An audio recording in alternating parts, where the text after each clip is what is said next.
Hello everyone, so it's a continuation of our calculus problems. So we'll be solving this function today. So before we begin, don't forget to like and subscribe. So to differentiate this, all you're supposed to do is, since that you're having the sum in between the two terms, you have y being equal to a to the minus x plus x to the power 5. So you're going to differentiate each term with respect to x.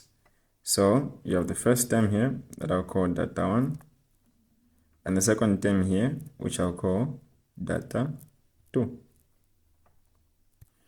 So let us look for these same particular terms. Let's create an arbitrary variable for these terms. Say p is equal to a to the minus what? X. And let's try to differentiate p in terms of x. So this will be dp over dx.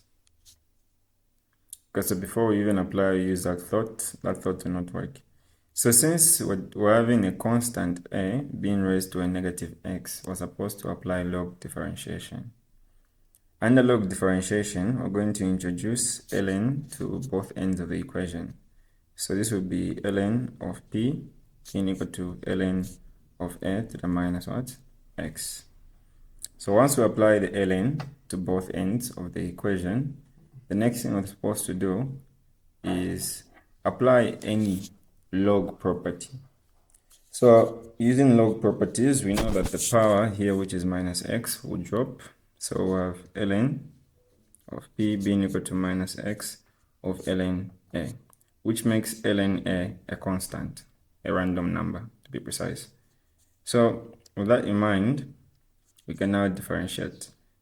Now the derivative of ln p is like you're having ln something.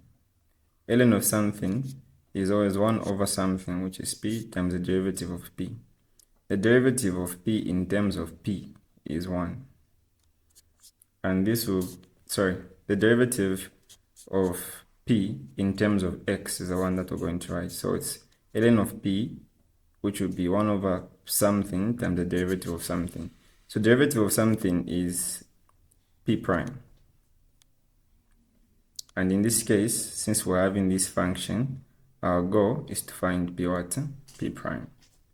So this is what we're doing here. So that's p prime being equal to the derivative of this portion here. If I take ln of a to be a constant and I differentiate it, then x will have a power of 1. And if I take the differentiation with respect to x, then I only have minus of 1 ln a. So I have 1 over p times p prime being equal to negative of ln a. So since I'm having 1 over p times p prime being equal to negative of ln a, I want to only have p prime on the left hand side of the equation. So I multiply throughout by p. By doing that, this will in turn just be p prime being equal to negative of ln a times p. P is the function in question that you had created as an arbitrary function for data 1. So p prime is equal to negative ln a times the value of p, which is your arbitrary data 1, which is a to the minus what? X. Like that. So now we have your p prime. Look for data 2. Data 2, pick an arbitrary variable like q being equal to x to the 5th power. Then q prime will be equal to, by using the power here, you have 5x to the power 4, because the power will be reduced by 1. So that will be basically your q prime. Now bringing this back into what we need, which is y prime, we'll say it implies that y prime is equal to data 1, which is p prime plus q prime. So y prime is equal to p prime, which is ln, negative ln a of a to the minus x, then plus q prime, which is 5x to the power 4. As you can see, this will be your final answer. All right, see you in the next problem.